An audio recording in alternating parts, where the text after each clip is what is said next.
Coucou les merveilles, c'est Chloé. Aujourd'hui, je vous présente le Liminal Spirit Oracle. Vous avez le nom de l'auteur ici. Alors, malheureusement, c'est un jeu qui est sorti en anglais, qui pour le moment, enfin, à ma connaissance, il n'y a pas de traduction de prévue. Mais je vous montre quand même parce que je le trouve vraiment très beau et très intéressant dans son approche. En fait, je vais vous montrer, hop, le dos. Si jamais vous voulez faire une pause et que vous comprenez un peu l'anglais aussi, si ça vous intéresse, voilà, je vous le mets. Ouais, en fait, j'avais pas compris quand je l'ai acheté. Moi, je l'ai trouvé trop joli. En fait, j'ai vachement aimé. Je trouvais qu'il y avait un côté mystérieux déjà dans l'illustration là sur le coffret. J'avais pas fait gaffe. En fait, en dessous, il y a marqué Witch Spirit Cards. En fait, ce sont des cartes qui de base ont été créées pour accompagner les rituels. C'est marrant parce que ça fait il y a pas longtemps là, j'ai eu le petit oracle grimoire de magie de Dave Corrigan. Et ben en fait, c'est le même principe là, sauf que voilà, c'est en anglais. Ils ont eu la même idée en fait en fait, j'ai remarqué qu'il y avait d'autres jeux qui étaient faits sur ce principe-là. Moi, pour le moment, j'ai que celui-ci et celui d'Eve. Mais je trouve l'idée super sympa. En fait, oui, vous avez les cartes qui vont symboliser des choses. C'est, je crois beaucoup au pouvoir de l'intention. Et c'est ça en fait. L'idée c'est que vous n'avez pas besoin d'avoir, genre si vous avez besoin si vous voulez faire un rituel avec genre une racine de mandragore, bah, vous n'avez pas besoin d'avoir une racine de mandragore, vous avez juste besoin la carte qui représente cette racine, elle va venir symboliser et apporter cette énergie en fait. L'idée c'est ça. Donc ce jeu il a été créé pour ça, déjà pour pouvoir faire des rituels, donc vous avez, je sais plus combien il y a de cartes. Je sais pas, enfin en tout cas voilà, vous avez un certain nombre de cartes, 42 cartes quand même. Donc 42 cartes, donc 42 outils magiques que vous pouvez utiliser.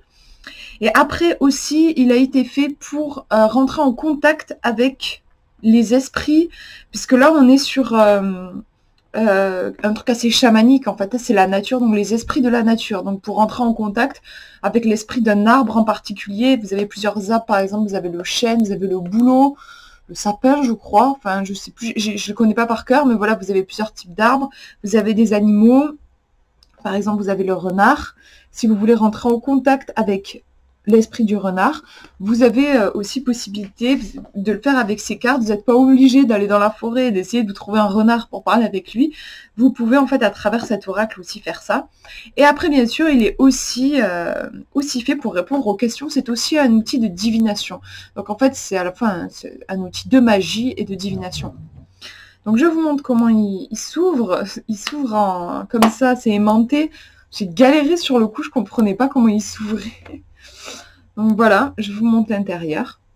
C'est une très jolie boîte, je trouve. Bien costaud.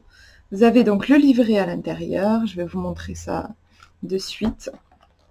Et ensuite, vous avez les cartes à l'intérieur avec le petit ruban pour les sortir facilement. Et je vais vous montrer aussi le fond. Voilà, le fond de la boîte. En fait, sur le coup, j'ai cru que c'était une carte. Mais voilà, c'est un dessin le dessin qu'il y a sur le fond de la boîte. Voilà. Allez, je vous montre le petit carnet, comment il est fait. Donc, hop, voilà la table des matières. Donc voilà, on vous explique comment travailler avec le jeu. Ah oui, alors il y a des groupes de cartes. Vous avez des familles de genre 3-4 cartes. Ensuite, on vous dit comment utiliser, voilà, pour communiquer avec les esprits. Et ensuite, on vous explique aussi au niveau de la divination, on vous donne quelques tirages. Tirage à 3 cartes, tirage à 5 cartes. Et oui, et le dernier tirage, super sympa, c'est pour voir quelle est la prochaine étape pour vous. Et quel est l'esprit qui va veiller sur vous pendant que vous franchissez cette prochaine étape. J'ai trouvé très sympa. Et ensuite, vous avez donc les cartes qui sont expliquées. Alors, je vais vous montrer. Voilà, par exemple, pour la carte de l'environnement, vous avez la représentation de la carte en couleur, en grand, et ensuite vous avez un petit texte, genre un paragraphe en fait, qui parle en fait de la carte. Et ensuite, j'adore, moi, vous avez des messages. Alors en général, vous avez 3-4 messages. Vous voyez, il y a des petits points. Là, je pense qu'il y en a un derrière, voilà. Vous avez au moins 3 messages à chaque fois. Et c'est vraiment présenté sous forme de conseils, donc c'est concret, c'est pratique, c'est ce que j'aime vraiment. Et c'est sympa parce qu'en fait, donc vous avez ces 3 conseils. Et j'aime bien parce qu'en fait, vous piochez dans ce qui vous parle. Des fois, il y a qu'un seul conseil qui va vous parler. Des fois, il y a les 3 qui vont vous parler. Voilà, en fait, vous faites votre petite tambouille. Vous prenez ce qui vous parle au moment. Et je trouve ça super sympa. J'aime bien ce genre de fonctionnement, en fait. Et après, vous avez aussi de quoi noter des petits trucs. Mais c'est dommage parce que j'ai remarqué que c'était pas sur toutes les cartes. Vous voyez, par exemple, ici, l'étoile. Voilà, on a le petit paragraphe, comme je vous disais. Alors, j'aimerais bien que ce soit voilà, plus clair. Vous avez le paragraphe, les messages. Et puis, quand on tourne la page, eh ben, il n'y a pas les... Voilà, moi, j'aimais bien l'idée. J'avais envie, en fait, de prendre des notes sur chaque carte. Et je trouve ça dommage parce que c'est pas le cas sur toutes, en fait. Donc voilà, je vous montre un peu, si vous voulez voir le type de message, lire le type de message qui est proposé. Donc ouais, au niveau de l'anglais, bon, il est pas, je trouve pas que ce soit un anglais très difficile. Après, il n'y a pas énormément de choses à traduire non plus, c'est juste une page. Après, en fait, je trouve qu'il peut aussi s'utiliser de façon intuitive. En utilisant la phrase magique, c'est comment? C'est un truc que j'avais trouvé dans un bouquin sur l'intuition et je trouve que c'est génial. C'est-à-dire, par exemple, vous tombez sur l'océan. Bon, vous avez pas envie de vous embêter avec le texte, vous avez juste envie de traduire ça intuitivement. L'océan, un océan, c'est comment? Même, en fait, la carte ici, c'est comment? Qu'est-ce que vous ressentez? Ben, c'est agité. En fait, vous allez utiliser des adjectifs. C'est vraiment les adjectifs qui vont vous aider à toucher votre intuition. Si vous dites juste, genre, je sais pas, si vous êtes que dans du descriptif, en fait, si vous dites, genre, oui, c'est une vague, il y a de l'écume, elle forme un tourbillon. C'est pas pareil que si vous dites c'est agité, ça tourne, ça me donne le tournis même. Vous voyez, en fait, on est plus dans des choses qui font appel aux sensations et c'est là que se loge vraiment l'intuition. Donc, par exemple, si vous demandez quel est mon état actuel et que vous tirez cette carte-là, vous pouvez déjà, en vous posant la question c'est comment, en décrivant avec des adjectifs, vous pouvez avoir des informations. Visiblement, il y a quelque chose qui est très agité à l'intérieur de vous. Ça bouge, ça tourbillonne. Il y a sûrement quelque chose en rapport avec la sensibilité aussi, parce qu'on est quand même sur l'élément eau. Après, voilà, vous pouvez bien sûr aussi faire du purement intuitif, au-delà de cette question c'est comment. Moi, l'écume, là, c'est marrant, je trouve qu'on dirait des nuages, presque des nuages sur un ciel bleu.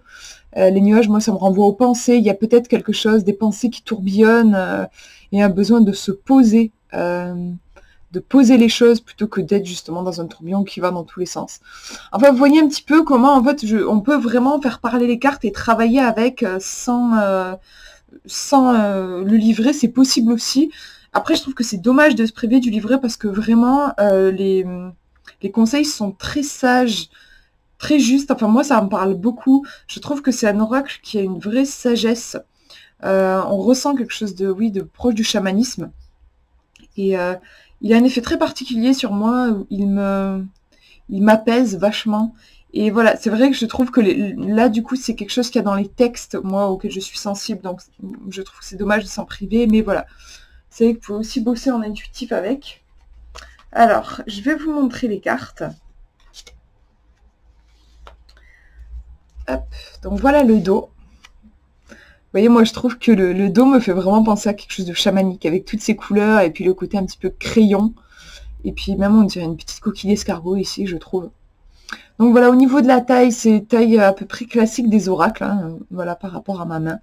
Après, on n'a pas de tranche particulière, mais on a une très bonne qualité de carte, je trouve.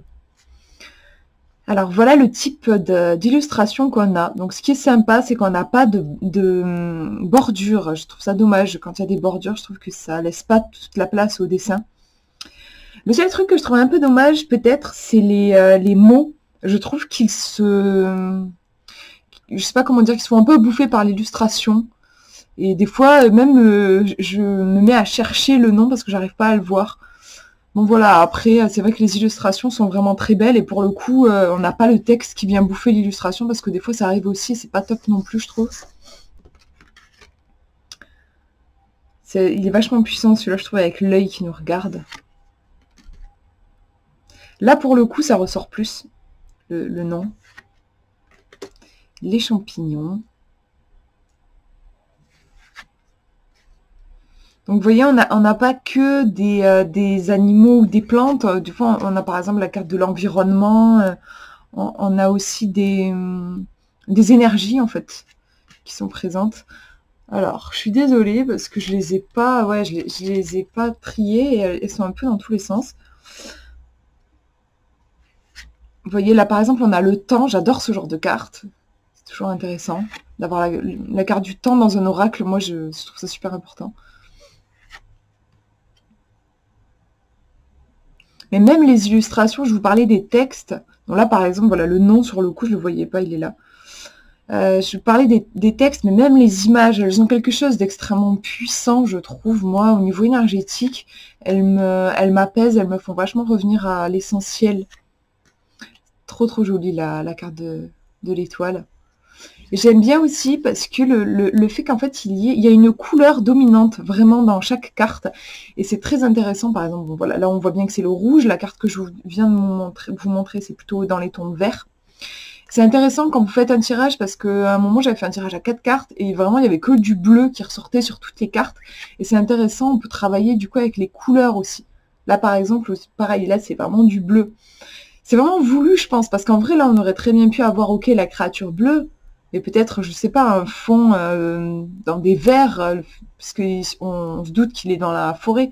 Mais non, on a vraiment, à chaque fois, on a vraiment un ton, là aussi, l'escargot. On est sur un ton de terre, alors qu'on aurait très bien pu avoir un escargot, bon, ok, la coquille est marron, mais on aurait pu l'avoir sur une feuille verte. Vous voyez, à chaque fois, on a un code couleur, je trouve, sur chaque carte. Et du coup, c'est intéressant. Si vous aimez travailler avec les couleurs, ça va aussi pouvoir vous renseigner, vous donner des informations.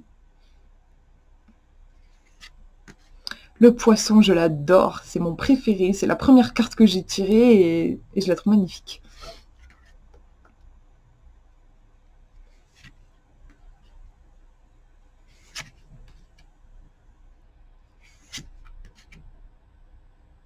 On a un côté assez mystérieux et ouais, j'arrête pas de le dire, je trouve qu'il me calme. Même la salamandre, qui est censée être un animal quand même, voilà, proche du feu et tout, elle a quelque chose de doux et de calme, je trouve.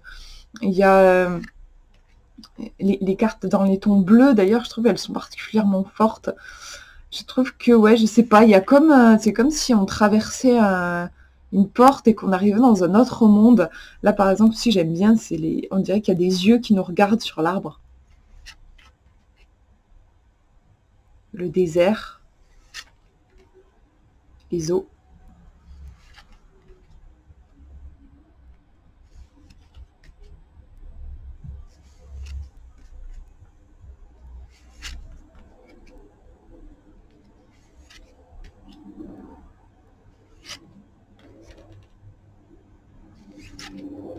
Le renard, très beau.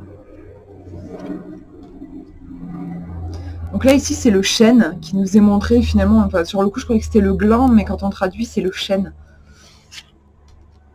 La forêt, très mystérieuse, j'aime beaucoup. Et la mandragore qui arrive à la fin. Voilà pour cette présentation. J'espère que ça vous aura inspiré. Je le trouve vraiment puissant. Il est fort et je crois qu'il est sorti il n'y a pas longtemps. Enfin voilà, genre en mois de juin, un truc comme ça. Il est tout récent, il me semble. Voilà, bah, je vous fais de gros bisous. Si jamais vous voulez voir, j'ai fait aussi une vidéo pour vous montrer comment il répond aux questions, justement, surtout en se basant sur les illustrations. Voilà, je vous invite à aller voir si vous êtes curieux. Moi, je vous fais de gros bisous. À bientôt.